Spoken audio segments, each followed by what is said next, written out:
Welcome, everyone. I am so excited that you're here and that you're tuning into a conversation that I have been so looking forward to sharing with you.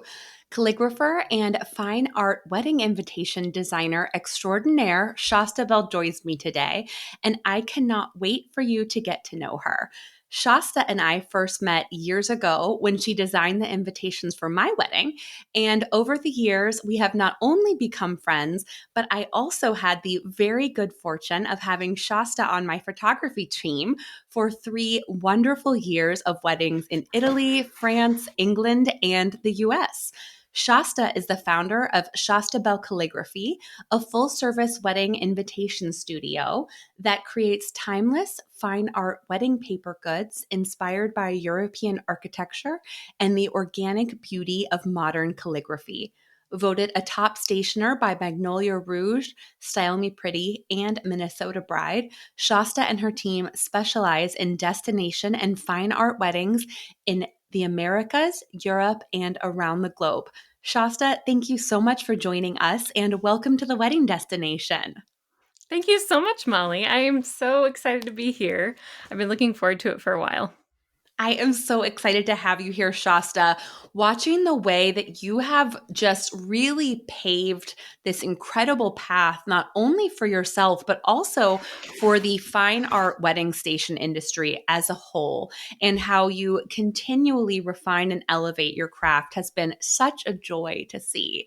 And before we Oh, start talking all things weddings, can you tell us a little bit about your background and how you got started in the industry?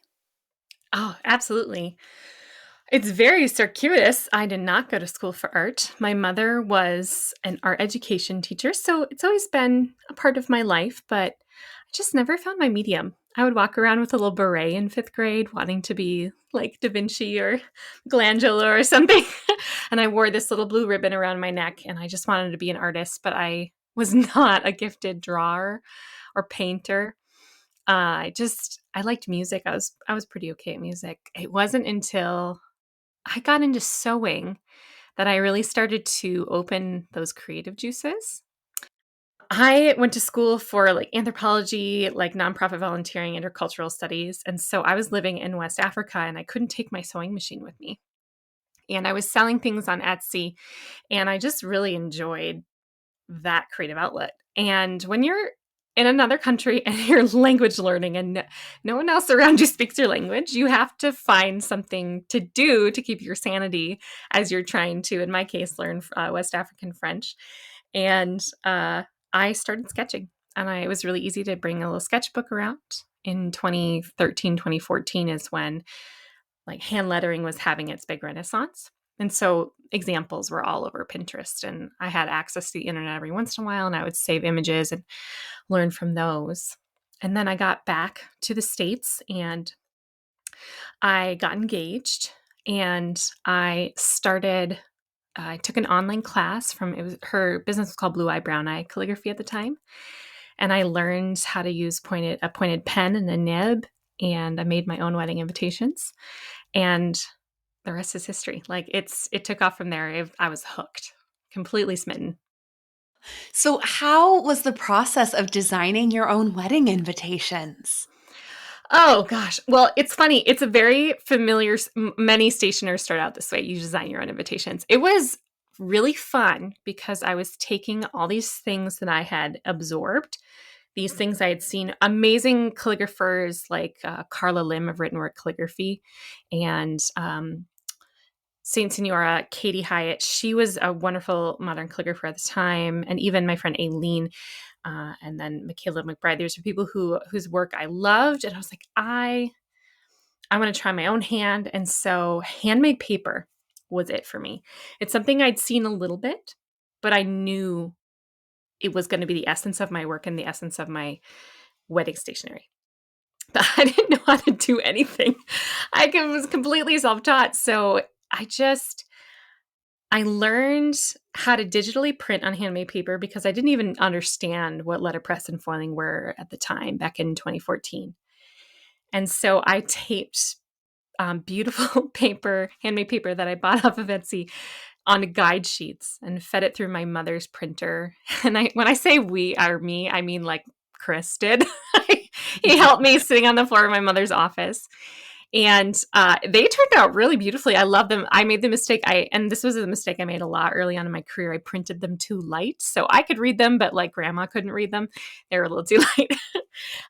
But it was a really fun process. Like it just lit the fire in me. Like I don't know if you had the same like foil in your photography career, but it was just I just knew that I loved my invitations, but there was so much more in me. Like I wanted to do more. And about a year later, I saw my invitation sitting on someone's desk in their home, and she's like, "Yeah, I'm never throwing that away." And I just knew, like I'm going to keep doing this because that's the feeling I want someone to have when they open up their invitations. I never want to throw this away. And, I can tell you right here in my office, I have on my bookshelf the envelope for my sister Meredith's wedding that you designed for her Yes. last year, Shasta.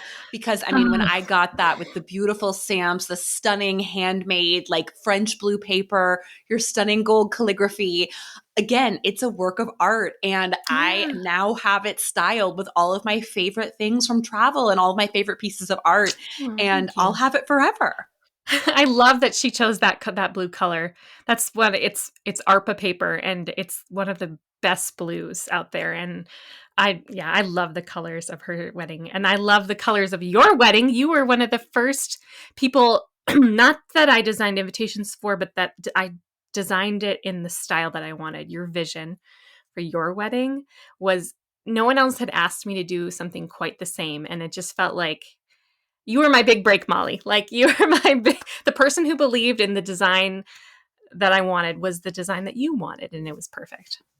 Well, that makes me so happy to hear. And I feel like we were so simpatico and we were just meant to come together. I mean, I knew at that point when I got married, I wasn't in the industry yet. So I didn't really know what was out there, but I knew I wanted this beautiful handmade feel and calligraphy and all of that, deckle edged paper. And I could not find anybody out there that was doing it. And then I It's found not you, and common. this was back when you were still on Etsy. And we connected, and it was just like this total aha moment where we came Mhm. together and just had so much fun creating this beautiful invitation suite that, I mean, at the time, we were very much in that era of 12 to 15 weddings as guests a year. All of our Yes. friends were getting married, and when they got our invitations in the mail, nobody had seen anything like it. Mm-mm. And to me, Mm-mm. that's what I mean about really you paving the way for so Mm. much of where the fine art wedding stationery industry has moved today. I mean, handmade paper is intimidating. It's scary, and I think that I mean, I'm not the first person to ever use it. Lots of people, dabbled in it, but I just knew that that was going to be a cornerstone. And when you wanted handmade paper, I still remember Oh, I still remember sitting in my tiny little studio in our little duplex house. I remember to this day painting your map and calligraphing your map. I remember hand dyeing your ribbon. I remember printing your menus. It was a very seminal moment. And that handmade paper has become the foundation of my business. And it takes a lot of innovation because there weren't any tutorials online for how to do it. I mean, it was really just trial and error. So lots of testing, printing, and then moving from digital printing to foiling. I mean, I think there were some people who were comfortable using letterpress on handmade paper, and that's the easiest method to use. But foil and handmade paper, there's just nothing like it, and yet it is incredibly difficult. And that's the premise of one of the courses I teach with my partner, Makayla of Ink and Press Co. It's just it's so fun to innovate and to constantly try to capture the heart. It's almost like an intangible aesthetic that you're always shooting for in every project you're trying to reach a little bit closer to it. That's how I feel with the materials that I use. Yeah, and handmade paper will forever be like the bedrock of my design. There's nothing like it. There really is No. absolutely nothing like it. I mean, it feels like something that you could just stumble upon at a French antique market. Yes. I mean, that's the goal. I mean, speaking of an intangible aesthetic, that is literally my goal, is that you feel like you've walked into a different era and you found it in a set, or you're sitting. I have this image of sitting under a big tree, and I own a French domain, like Boutonvilliers or something, and I have a basket of peaches on my hip and an apron, and someone rides up on a horse and delivers like a wedding invitation letter to me in like the 1700s. That is my aesthetic goal for my designs, is to create that I moment. mean, I have all I have all the goosebumps. I'm literally getting teary-eyed right now Well, because you know what? You and I have driven past probably the place I have in my mind. Like, you and I have literally. Do you have do you have memories when you come back to the States? I have smell memories of the rain. Right now, whenever I take Wilder on a walk in the rain, I have memories of places I've been in France. It brings me right back to certain places where I've walked in France. There was this one morning, you and I were staying outside. I forget the name of the chateau, but we had stayed in this beautiful little um, country house, and in the morning the dew was beautiful, and there were sheep in the pasture. It had roses growing up the side of the house. It was the one with the spiral staircase. I have memories, like sense memories, of that morning all the time when I'm designing or when I'm out about. yes, and So it's good. especially this time of year too, as the weather is Yeah. starting to turn and oh, Yeah. yeah, there's It's nothing good. like the French countryside. And you're right, I'm sure that we did drive by your alter ego out there in the field riding a horse being delivered a beautiful piece of paper Hmm. on a silver platter, Hmm. Yep. Pretty much. as Yep. one does in France. Hmm. He's got those high boots on. Yep. It's good. I got it all in my Exactly. brain. So then, when you really decided to launch Shasta Bell Calligraphy, you designed the paper for your own wedding, you were on Etsy, you were working with other clients, we worked together. What was that process like of launching your business and really kind of making those goals and plans, and what projects you think really kind of helped elevate you and lead you to where you are today? That's a great question. I think there's a spectrum of personalities when it comes to starting something new. There's those who plan everything well and meticulously up front and then have a really polished launch. I am the opposite of that. I am the just do it, just try it, and things evolve and grow along the way. I definitely have my own struggles with perfectionism, but when it comes to starting a new venture, that perfectionism is not one of them. I'm a big believer in inertia. And so you just get the ball rolling, especially when the stakes are very low, when you're not very visible. You have so much freedom to make mistakes. There's just I'm very passionate about just getting started, because I think there's death by perfectionism, and I think that sometimes we get too wrapped up in things being perfect before, we just there's a failure to launch. And so for me, it was a very gradual process.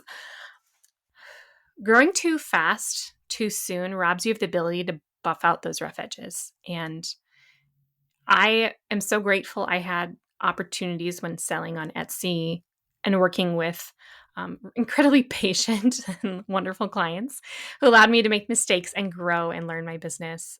I was already well set up in that I knew how my selling platform worked, and that in the beginning it was Etsy, and then I moved on to my own website when Etsy clients were no longer the kind of clientele that I that was interested in the kind of work I wanted to do, and so I grew from there. But I was really familiar with that platform, and I knew how to advertise, and I knew how to work just, simple listings, and that was great.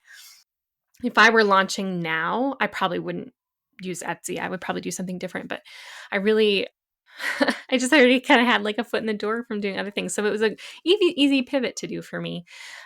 And then from there, I started to, especially you were the first who wanted to do a style that I wanted to do, who wasn't interested, who's interested in those soft pastel, subtle colors, who wanted to use textured handmade paper, who's interested in hand drawn details, not just like a map and something that, I'd seen a million times before. It was like a gorgeous map and a beautiful crest and really personal details. And I don't have a strong memory of who came after that. I think it was a very slow It was a slow grow and it was a good grow. And every project after that, I was able to express a new skill, try something a little different. And not only was I learning those like artistic skills, I was learning those soft client management skills. And that's actually the area that I'm incredibly passionate about. So I love handmade paper and I love art, but I also struggled a lot with client management in the beginning. And when I'm speaking to people who are starting their businesses, that's kind of the area I like to talk to people the most because it took me a while. I had some really interesting projects, but I didn't know how to handle them like a luxury designer for a while. And that, that grew. And now I feel really confident in that space.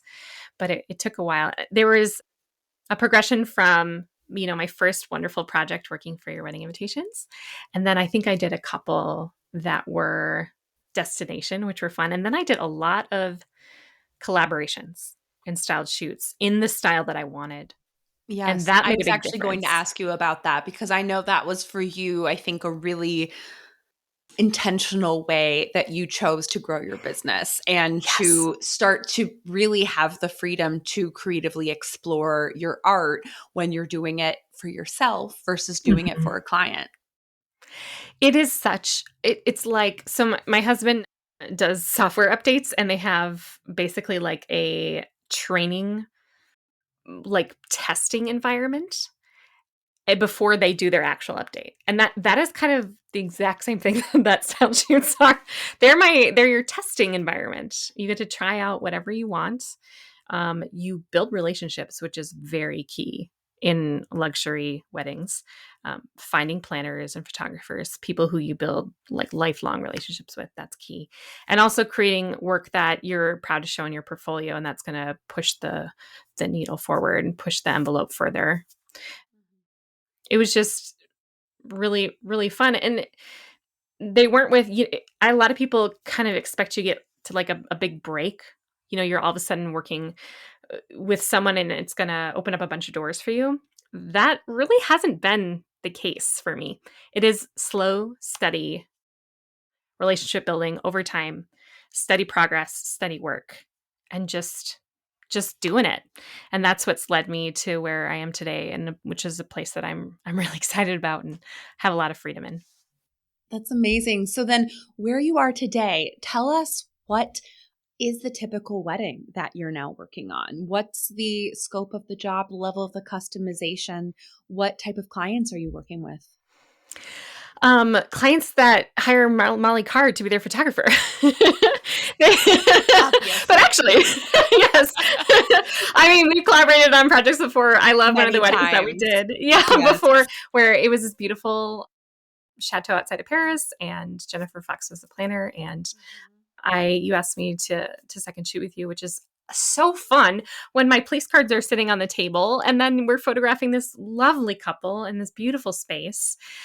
Most of my clients get married overseas, which is just kind of it's my zone. I do local weddings too, but it's where my aesthetic really lends itself to that French countryside chateau wedding vibe, or English. I have a really lovely wedding right now that's taking place close to the border with Scotland. And this couple is really fun because they're medieval at heart.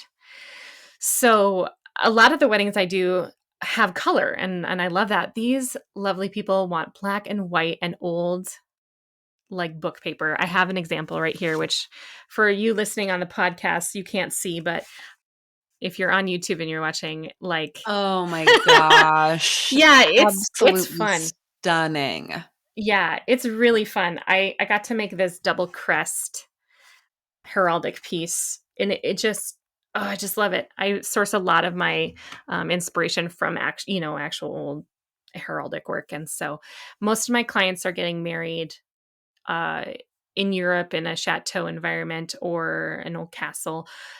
Some in villas. I do a couple Italy weddings a year. Lake Como weddings are pretty big, and I'm not mad about that. It's really fun. It's really fun. A lot of my clients are working professionals, and so they have a planner who takes care of most of the details for them. So I'm working very closely with the planners. There's a lot of intentional things. We had one wedding I just loved it. It was butterflies and flowers, and we had butterfly programs with gorgeous tassels and I know scrolled exactly the handmade. wedding you're talking about. Yeah, that one It was was fun. stunning. It really was. It was just like scrolled place cards and punch out vellum butterfly details, and it was just lots of fun.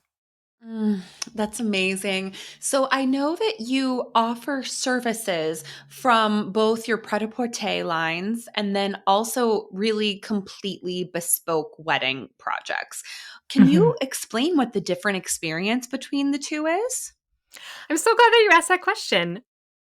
Yes. So pret-a-porter is French for ready to wear or ready to port, to walk out the door with. Then the semi-custom line is the next level, and then custom is the highest luxury level. Pret-a-porter and semi-custom are another term for them would be pre-designed. Pret-a-porter is very much pre-designed. So the difference between the three tiers is how much time I'm spending on the design. There are a couple color choices you can pick from on my pret-a-porter line, but it comes as you see it advertised on the website, but with your information. I don't offer elevated printing methods.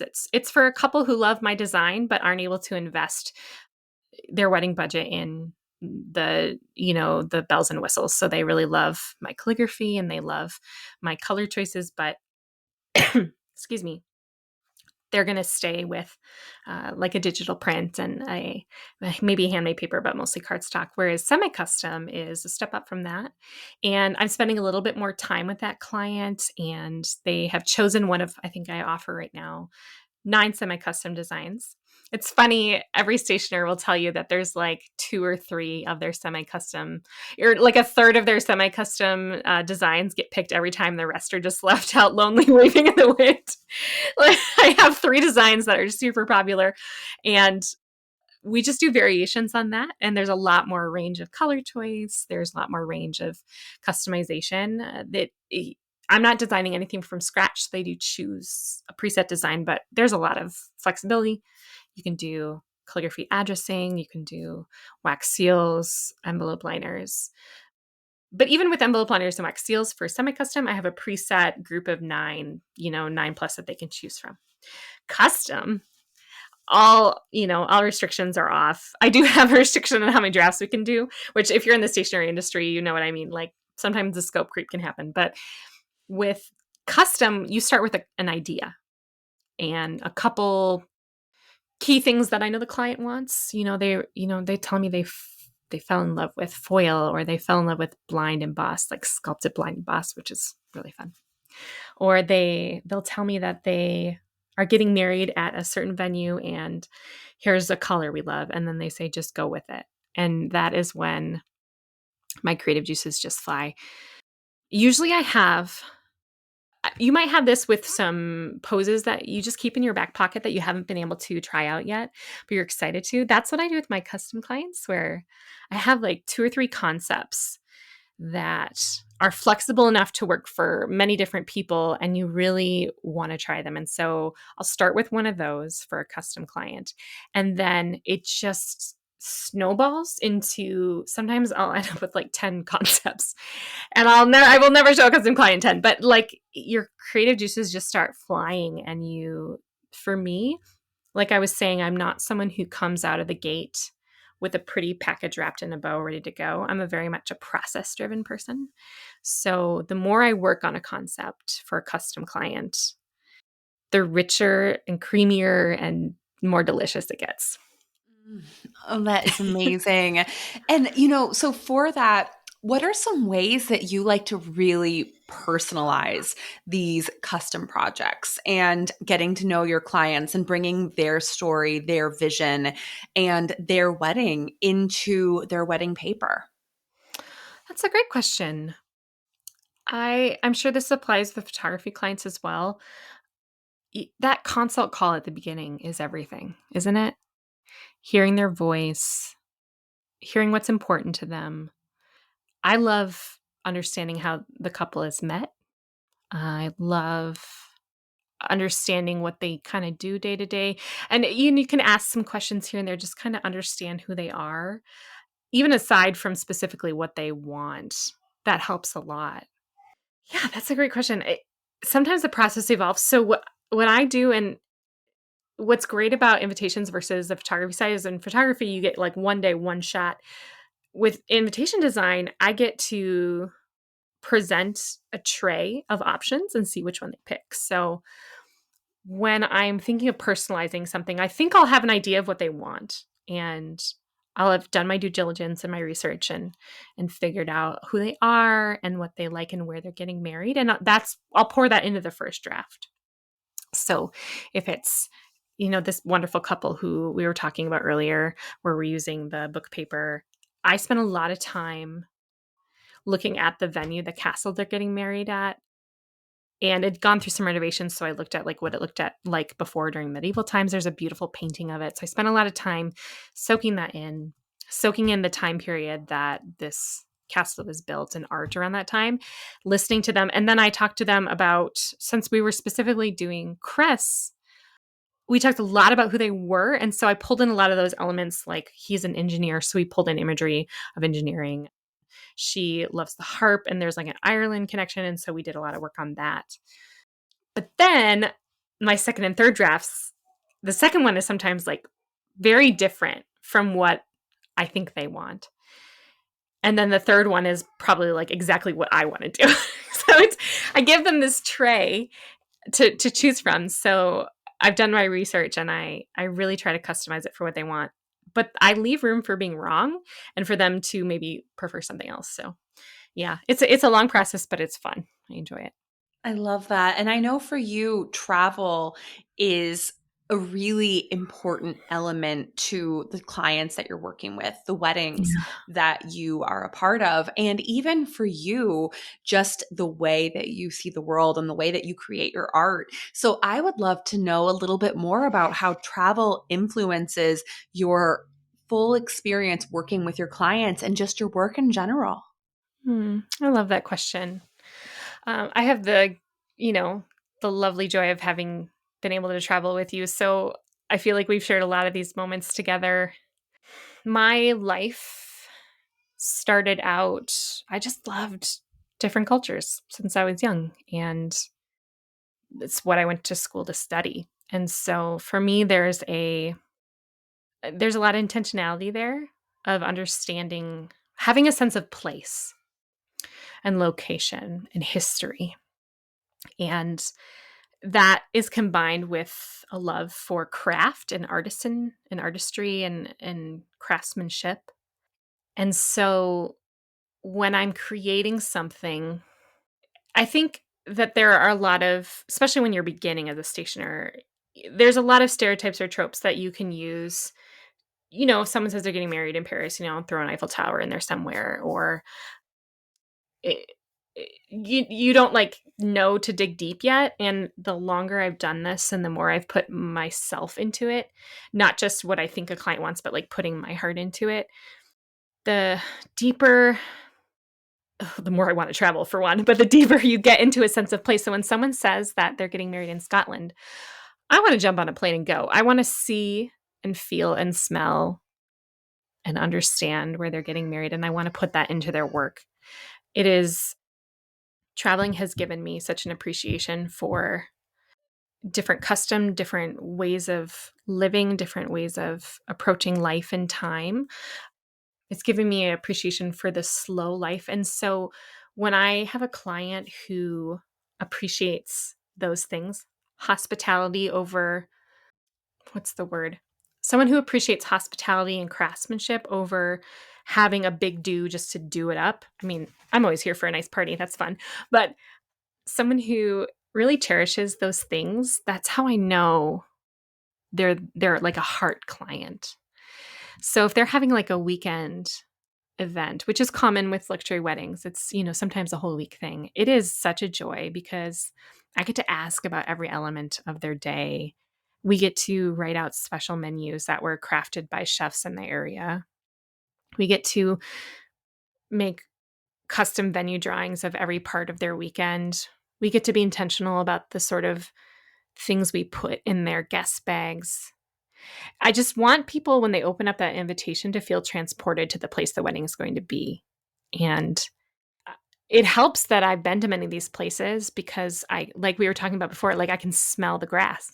Like I can smell the boxwood that smells weirdly like cat pee. I don't know if you've ever noticed that. It's kind of random, but anytime we're at like a wedding and we walk past like wet boxwood hedges, I'm like, it smells like my cat. But I can smell it and I know what, I know what it looks like. And what's also useful, and I'm sure that you feel this way, as a stationer, I don't get to be there on the day. As a second photographer, as a wedding photographer, I get to be there on the day, and that has added so much. Not only because I personally travel, but for work, I understand the entire concept of the day.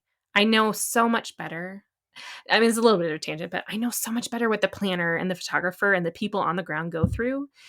So something as simple as just alphabetizing the escort cards or putting them in the right order, I know is going to make someone's life so much easier because I've seen someone stress out about it on that day. And when it comes to bigger weddings, especially chateau weddings, you're running back and forth a million places. And it just gives me a better idea of not only how to prepare the vendors, set them up for success, but also how to even walk a client through what their guests are going to need as far as their details and their invitations. And I mean, I could talk on and on about that. I wax very poetic, but yeah, I mean, travel has had a huge impact artistically and logistically on my work. Yes. And, I can attest to having traveled with you and seeing that you are truly always seeking inspiration when you travel. I mean, I remember being in London together and looking at the calligraphed house numbers in Mayfair and Yes. looking at coat of arms in Yes. France. And I remember that was, I think, 2021 when you were really, Mhm. really starting to fall in love with heraldry, Mhm. and you were just seeing the way that you were taking these beautiful historic elements and then contextualizing them in a way that you could bring to your art and to your business and to your clients was Yes. so magical for me to see. I mean, half my film rolls were just of signs or like there was a like the Post Royale, the British or whatever it is on lampposts. And I remember stooping in Mayfair to take, or we were outside of what garden was that? I can't remember. Some garden had there was lamppost and stooping and taking a picture of the lamppost. And I probably looked like a weirdo, but it was worth it. It was great. Yeah, I think that really as an artist, no, for you it's so amazing because you do get to travel for your client work too. Sometimes you get to travel for Mhm. photography. You really get the full 360-degree experience. But Yeah. even for people who truly are only practicing in their home studio and they aren't going to events, still investing in travel for yourself as an Yes. artist is absolutely it can't be replicated. It No. is that word investment, very much so. And Mhm. it grows you more than you could ever know.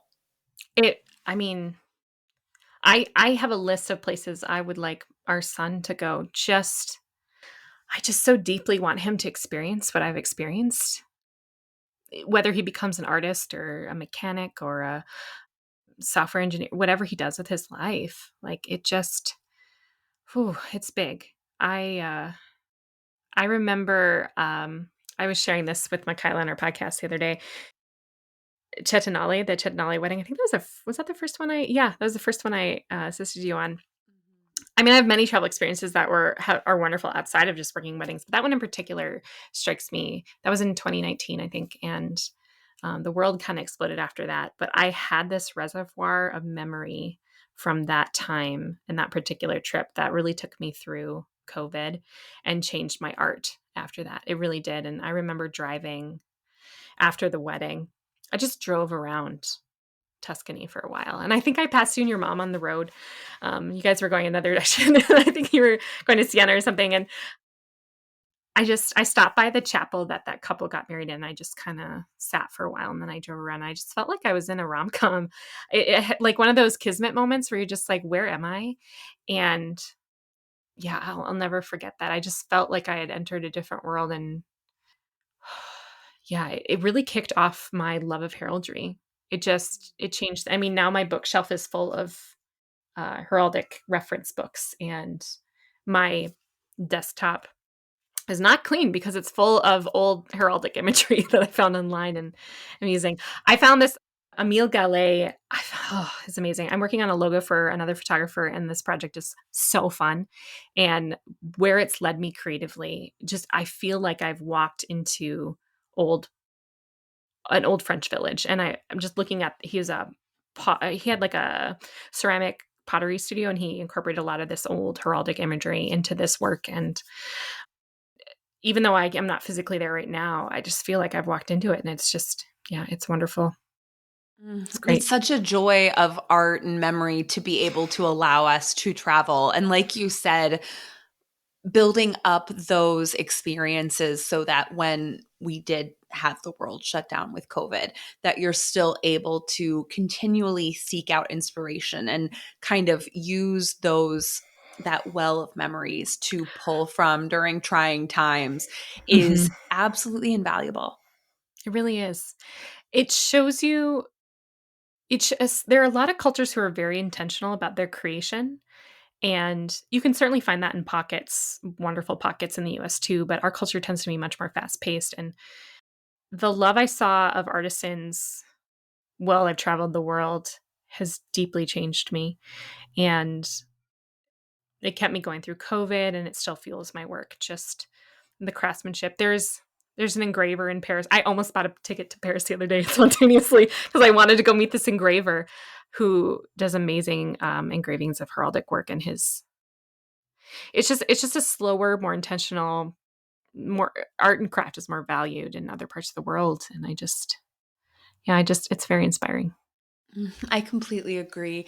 And, Shasta, I know that a lot of wedding invitation designers look at you, look at the work you create, the type of weddings and clients that you work with, and they dream of someday being in a place like that. So, Mm. do you have any recommendations for somebody who might be newer to the industry or is just looking to level up their wedding stationery business? Oh, I love that. That is such a good question.